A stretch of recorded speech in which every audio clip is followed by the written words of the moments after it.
Halo pemirsa, ibu dan bunda yang ada di rumah atau di mana saja pun berada.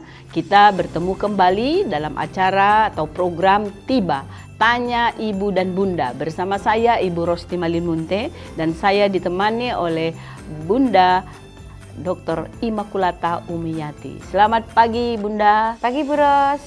Jadi Tiba, Tanya Ibu dan Bunda adalah program kita untuk berbincang-bincang atau tanya jawab sehingga kita dapat saling berinteraksi melalui pertanyaan-pertanyaan yang dapat dikirimkan atau yang sudah dikirimkan melalui komentar YouTube atau dalam postingan Tiba di media sosial @komnastv.anak dan Aris Merdeka Official #Tiba-Tiba Bertanya.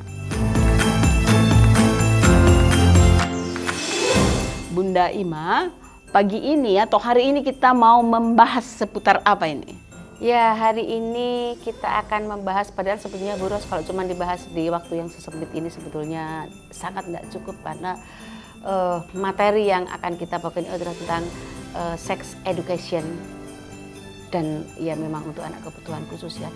Ini banyak pernak-perniknya, banyak puzzle-nya sebetulnya Bu Ros. Jadi banyak sekali yang akan dibahas. Cuman ya kita inti-intinya saja ya, mengingat waktunya kita cuman cukup pendek. Jadi di dalam sex education ini kita akan melihat beberapa hal dan bagaimana cara menangani atau cara menyetopnya ketika dia melakukan hal itu. Gitu sebetulnya.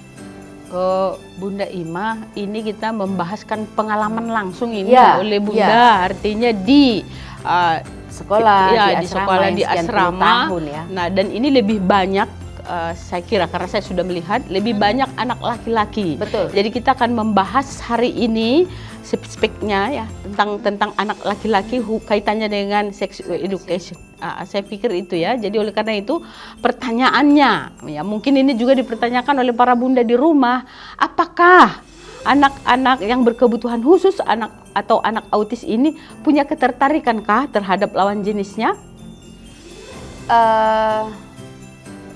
Pasti walaupun segelintir mungkin 0, sekian tertarik oleh karena misalnya tentang kalau kita itu kan ngomongin hati ya Bu, mungkin ada, tetapi sejauh ini yang kulihat itu adalah sejauh pada misalnya nih ya, jadi dia misalnya si anak laki-laki misalnya tiba-tiba mengejar atau mendekati anak perempuan misalnya gitu ya.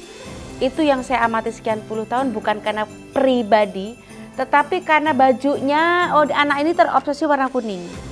Atau dia terobsesi aroma tersebut. Tiap kita kan punya aroma beda-beda ya. Nah, kemungkinan besar di situ karena dia suka misalnya mencium-cium tangannya atau apa itu. Jadi ketika ada anak ngeliat cium-cium gini, dia cinta gini-gini, sebenarnya tidak, tapi lebih pada aroma. Jadi nggak ada urusannya dengan cantik hati atau dengan apapun. Tidak. Sebagian besar itu. Nah, karena dan ini juga terjadi kepada anak laki-laki dan dia mengejar anak laki-laki. Kita nggak bisa bilang dia suka sesama jenis ya gitu. Enggak. Kembali Bu pada aroma. Atau ada anak yang selalu ngelus-ngelus temennya ketika kan di asrama itu selalu saya botakin rambutnya betul-betul sampai botak seminggu juga tumbuh gitu kan, karena bagian dari detox ya. Nah jadi ketika dia sudah tumbuh sedikit itu ada anak yang mengejar anak yang lebih kecil dan selalu elus-elus gitu kepalanya. Itu yang saya perhatikan itu gini loh Bu, rangsangan di sini. Nah kenapa dia kok suka cium-cium, kembali kepada aroma ya, jadi kepada aroma. Jadi tidak ada hubungannya dengan cantik, dengan begini, dengan begitu. Kalaupun misalnya ada di keluarga Bapak Ibu, enggak dia suka banget sama si A, si B, sangat mungkin. Tetapi itu kemungkinannya teramat kecil sekali. Ya, jadi tidak lebih kepada dia seneng ya, naksir lah katakan bahasanya ya. Bukan itu, tapi pada sensasi tangan ketika ngelus-ngelus atau yang lebih banyak sebetulnya aroma. Dan aroma itu kita nggak bisa jelaskan, emang dia aromanya apa, kita nggak tahu. Jadi kalau begitu Bunda, pertanyaannya, kita kan bicara tentang sex education. Ya. apanya atau bagian mana yang harus kita bicarakan dari anak-anak Dari berkebutuhan sisi ini khusus? ya? Iya, karena kan dia tidak bisa kita katakan tertarik kepada seseorang karena bentuk fisiknya atau apa, tetapi justru baunya dan seterusnya. Itu pengalamannya Bunda Ima. Kalau begitu bagian mananya yang kita bahas supaya terlihat bahwa anak-anak berkebutuhan khusus ini juga mempunyai dorongan seksual sama seperti pada umumnya orang-orang seusianya begitu. Dan bagaimana mendidiknya ya? Iya, bagaimana juga mendidiknya. Iya, saya harus hati-hati banget ini bicaranya supaya tidak salah mengerti sehingga tidak anak-anak tidak ada orang yang takut sama anak-anak laki-laki yang udah gede, udah remaja ke atas gitu ya. Prinsipnya gini, jangan takut kepada anak-anak kebutuhan khusus lainnya pun lah ya, yang udah besar-besar ini, karena dia dengan kita tidak akan melakukan harassment seksual. Tidak akan, percaya saya. Jangan salah mengerti ketika tiba-tiba kita lagi karena saya mengalami itu, anakku dulu pernah ditabuk orang gitu waktu jalan. Dia hanya ingin membetulkan ini loh, kancingnya itu harus sampai atas begini. Ya. Jadi dia tidak suka banget karena anaknya yang perfeksionis. Jadi kadang ada orang yang ininya tidak dikancing, dia akan lari dan dibetulin. Ya. Jadi dia tidak akan berpikiran aneh-aneh kayak kita yang nanya katanya normal, yang punya pikiran jorok kan sebetulnya kita. Anak-anak ini tidak. Saya juga pernah mengalami sesuatu insiden ketika dulu sekali saya suka ngajarin anak-anak antri di bank, gitu kan ya. Lalu kan mbak-mbaknya pada pakai rok yang di atas dengkul ya. Nah kemudian dia pakai apa, stocking namanya ya. Yep. Nah anakku mungkin bingung, Bu, tuh apaan ya gitu. Dia lari hanya untuk gini, bukan untuk meraba sesuatu yang ke jurus itu, tidak ya, tapi apa ya gitu loh. Nah ya itu tentu terjadi insiden karena orang itu kan tidak mengerti dan anakku memang udah besar. Solusinya apa? Jadi kita hampir sebulan lebih ya, Bu, kita pakai rok pendek lalu pakai stocking supaya dia tidak heran ketika di luar nanti ada hal-hal seperti itu. Jadi itu yang harus kita pahami, anak-anak tidak akan melakukan harassment seksual. Saya berpuluh-puluh tahun tidur sama anak-anak yang udah gede, tidak terjadi apa-apa. Mungkin akan begini nih, Bu, yang orang tidak mengerti. Ih kan nggak boleh, masa nemenin tidur anak gede. Siapa yang bilang tidak boleh? Kalau kita nggak temeni, kalau terjadi apa-apa, benturin kepala dan segala macam, ya kan? Itu jadi di mana tadi hasrat, sebutnya tidak sebut hasrat karena dia hanya insting. Dia memang apakah cocok ya disebut dengan libido? Emang iya itu tinggi sekali, jauh di atas kita.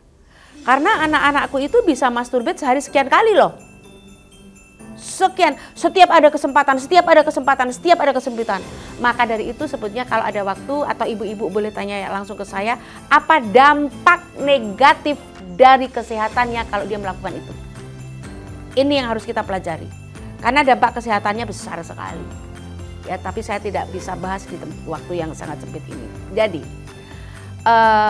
anak-anak ketika dia mengalami, sorry kalaupun saya salah mengatakan libido, sorry, karena saya tidak ada istilah yang lain, jadi tidak bermaksud ya.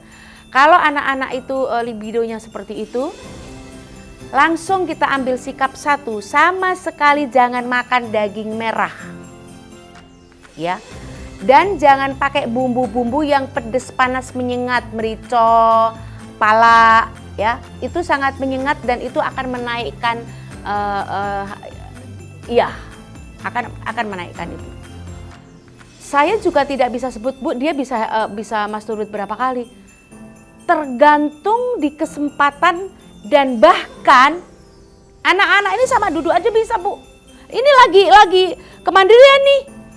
Lagi kemandirian, lagu masuk pas apa gitu kan. Ya tiba-tiba dia copot aja pelotro ini aja celananya, mainin dengan tangannya. Misalnya kayak gitu-gitu. Karena apa? Dia tidak punya malu. Insting tadi loh, Bu. Dan dia tidak akan mencari manusia untuk melakukan itu.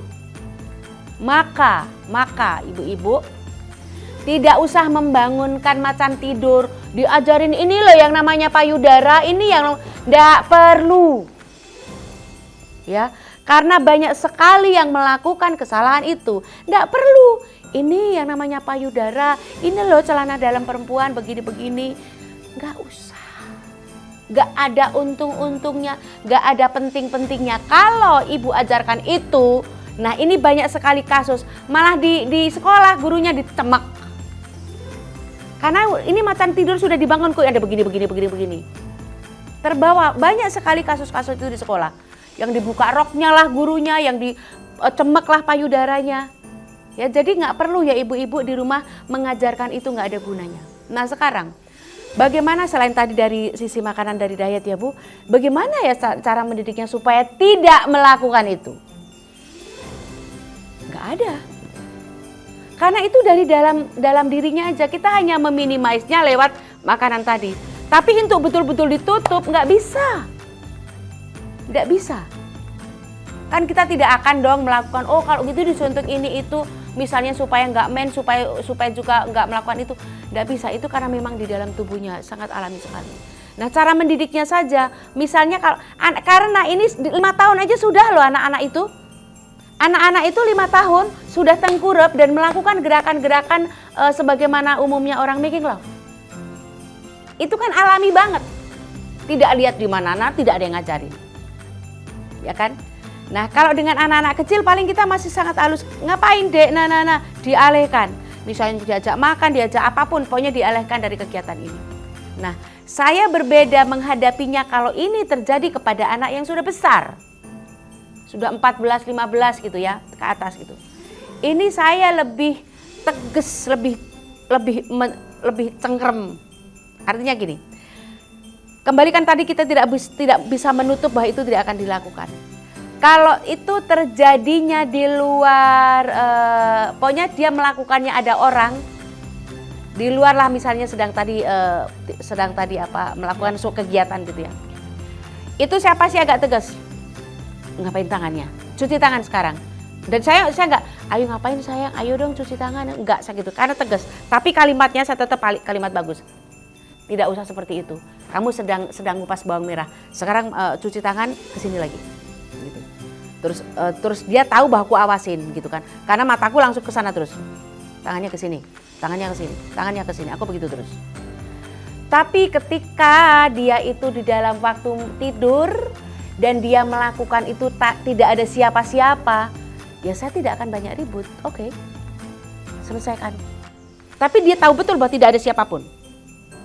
Tapi kalau dia sadar ada orang dan melakukan dan terus melakukan misalnya gitu ya, katakan ada saya dan dia melakukan, saya pasti akan gini, bangun, mandi, cuci spraynya, pel. Aku tegas gitu ngomongnya. Aku nggak mandi sayang, sana, enggak. Karena dia sedang melakukan sesuatu yang tidak baik, ya. Sekarang kalau pikir gini, ngapain ya Bu Ima suruh ngepel? Emang muncrat ke sana? Ya tidak. Tapi untuk mengkapokkan, ya. Malam pun saya tak suruh mandi loh. Karena apa? Untuk menanamkan konsep, Bu. Nanti malam masuk angin. Lah memang mandinya 10 menit, gitu kan? Lah cuman guyur aja dan kembali ini supaya dia tidak melakukan hal itu lagi. Ya, jadi malamnya paling jam berapa sih? Jam 8, anak-anak tidur itu jam 8. Sekarang mandi, cuci spraynya. Spraynya tak suruh nyuci sampai bener-bener ini, sampai betul-betul dijemur. Gitu. Nah ini, dan berhasil. Ada lucunya juga tapi Bu. Berhasil bahwa tidak boleh melakukan kalau ada orang. Bagaimana berhasilnya? Jadi ketika doa malam selesai kan, jadi kita itu kan kalau malam berkumpul dulu, rekonsiliasi lah Bu. Karena kan mungkin tadi ditegur, mungkin apa-apa. Jadi malam ini kan kita indah-indah lagi nih untuk tidur gitu ya. Begitu udah selesai doa amin, udah salim sama guru, langsung zut.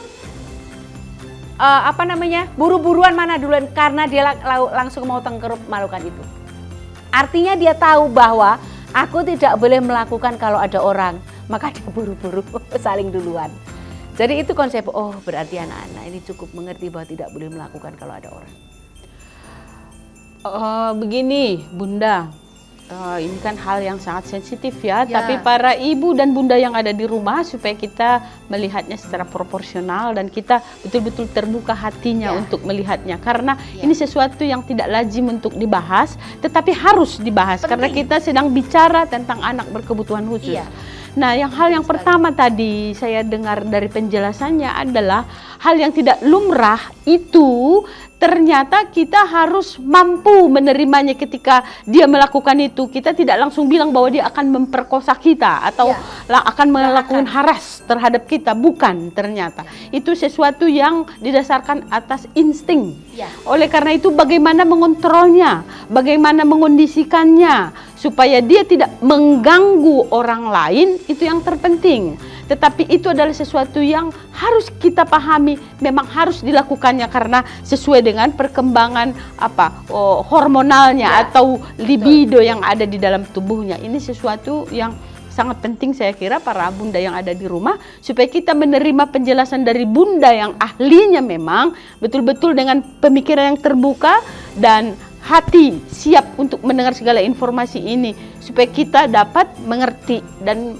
memahami ketika ada anak-anak berkebutuhan khusus yang kita hadapi di situ ataupun di tempat lain begitu. Karena ini hal yang sangat ini bunda, apalagi tadi pernah pengalaman orang salah memahami ketika dia hanya mau mengancing baju yang menurut dia tidak rapi, ternyata orang mempersepsikan bahwa dia akan megang-megang atau tadi pegang paha, dia hanya penasaran kok ada ini seperti itu gitu. Itu artinya memang hal yang tidak biasa, tetapi untuk anak-anak berkebutuhan khusus itu adalah sesuatu yang biasa. Ya, Bu, aku jadi langsung nyetek. Jadi saya mengalami sendiri juga waktu saya mengajar di sekolah XX lah ya. Jadi anak-anak diajarkan boleh melakukan, alhasil mereka melakukan di tempat sampah di kelas. Gitu. Ya, jadi di kelas kan ada tempat sampah atau di pojokan. Jadi anak diajarkan boleh tetapi di suatu tempat. Jadi aku shock banget juga ketika melihat, oh begitu ya kalian mengajarkannya gitu kan. Jadi anak di tempat sampah masturbate sampai keluar. Nah kayak gitu-gitu. Itu kan sebetulnya nggak adaptif ya Bu. Nah hal-hal kayak gitulah. Jangan sampai salah mengajarkan. Itu tadi mengajarkan bentuk tubuh manusia dan segala macam, itu membangkitkan masalah tidur dan kita harus memberikan pemahaman bahwa itu tadi tidak ada orang dan lain-lain. Jangan sampai salah, dan yang penting kita nggak usah takut dengan mereka karena dia tidak akan melakukan sesuatu yang buruk, tidak akan harassment seksual terhadap kita, tidak akan. Saya berpuluh-puluh tahun dengan mereka tidak pernah mengalami hal itu pun. Dengan siapapun, dengan guru, bukan hanya dengan guru siapapun, karena memang semua anak ditemani Bu. Tidak mungkin anak-anak tidak ditemani, semua ditemani, dan yang menemani semua harus perempuan, tidak boleh orang laki, harus perempuan. Nah, karena bunda bertanya atau menjelaskan bagian yang terakhir tentang perempuan, ini pertanyaannya khas tentang anak berkebutuhan khusus yang perempuan. Ada pertanyaannya dari netizen kita. Dia tanya begini, bagaimana cara mengenalkan ke anak tentang bagian-bagian tubuh yang tidak boleh disentuh oleh orang lain, ini supaya tidak menjadi korban kekerasan seksual. Ini khusus untuk yang perempuan. Ya, teramat sangat sulit karena mereka nggak paham Bu. Dia nggak tahu, dia nggak ngerti. Kalau anak normal begitu, anak-anak SD lah, jangan boleh pegang ini, pegang ini, pegang ini. Kalimat itu aja kan mereka nggak ngerti Bu untuk anak-anakku. Jadi teramat sangat sulit untuk menghindar dari hal itu. Kalaupun ada kembali 0, sekian, oh mungkin anaknya ibu mungkin bisa. Tapi sebagian besar tidak bisa menangkap itu. Dan dia tidak bisa ingat, diajarkan itu besok ingat. Sekarang kan diajarin ibu, besoknya dia akan ingat. Kemungkinan sangat kecil sekali. Sangat kecil. Oleh sebab itu, yang harus waspada 100% adalah kita. Jangan orang laki ini yang nangani. Jangan sama sekali. Begini, udah dari sana nanya ya, laki dan perempuan tetap berbeda. Kenapa makanya saya pun juga sangat tidak mau guru orang laki lah gitu ya. Karena kita Bu, misalnya akulah dengan anakku yang udah besar, yang udah gede, sakit, ku obat-obatin, laku ku peluk, itu perempuan pasti tidak membayangkan apapun setitik debu pun. Pasti tidak, saya yakin perempuan di seluruh dunia tidak akan merasa itu karena itu adalah anaknya saja gitu. Tetapi kalau yang melakukan ini adalah orang laki, kan ada kemungkinan yang tidak kita inginkan ibu-ibu. Jadi harus waspada. Kalau misalnya akan membawa terapi anaknya dengan siapa-siapa, harus waspada karena kejahatan itu terjadi oleh kita yang dekat-dekat, bukan? Jadi kita tidak bisa menuntut, tidak bisa mengajarkan harus seperti tadi. Jangan pegang bagian ini, kalau dipegang bagian ini kita teriak atau mengatakan kalau kita yang ajarkan dengan anak-anak umum kita. Tapi dengan anak kebutuhan kecil khusus, kemungkinan itu sangat kecil sekali. Maka apa yang harus kita lakukan adalah waspadanya kita. Waspadanya kita. Jangan menitipkan anak dengan siapapun. Jangan meninggalkan anak, yang nemenin itu juga siapa harus dilihat. Karena anak-anak tidak akan mengadu ketika orang tersebut melakukan sesuatu.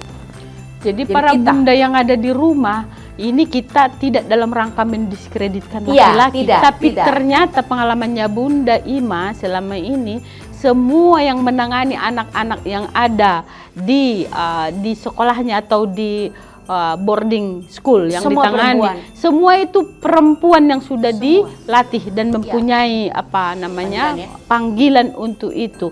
Karena para bunda, Ibu Ima ini mempunyai anak itu banyak, ada 80-an, jadi bukan 1-2. Oleh karena itu, ya, jadi pengalamannya ternyata perempuan yang dibutuhkan, bukan tidak perlu laki-laki, tapi pada bagian yang lain, bukan menjadi tenaga yang langsung khusus jadi terapis. Ya, seperti itu ya para bunda ya. Dan saya juga sedang tidak mengatakan, oh jangan ada terapis laki, nggak begitu juga loh Bu, ya itu. Tapi saya sarankan memang ya sebaiknya, apalagi saya di Komnas Perlindungan Anak ya Bu, ya sebaiknya perempuan untuk hal-hal yang tidak perlu gitu ya. Paling tidak ketelatenannya juga memang perempuan jauh lebih telaten ya. Ya karena laki-laki itu kan memikirkan hal-hal yang besar, kan diciptakannya begitu ya. Kalau perempuan kan memikirkan hal yang kecil-kecil, yang kipil-kipil. Tapi sangat penting. Iya, sangat penting. Ya, Bunda Ima dan para bunda yang ada di rumah, sepertinya ya untuk kali ini pembahasan kita yang sangat-sangat penting hari ini kita akhiri dulu. Nanti kita masih ada lagi dalam waktu kesempatan yang lain akan membahas topik-topik yang juga tidak kalah pentingnya untuk anak-anak yang berkebutuhan khusus. Oleh karena itu para bunda yang ada di rumah atau di mana saja pun berada, jangan lupa untuk tetap mengirimkan pertanyaan melalui kolom komentar YouTube atau yang ada dalam kolom komentar postingan Tiba di sosial medianya Komnas TV @komnastv.anak dan Aris Merdeka Official dengan hashtag Tiba-Tiba Bertanya.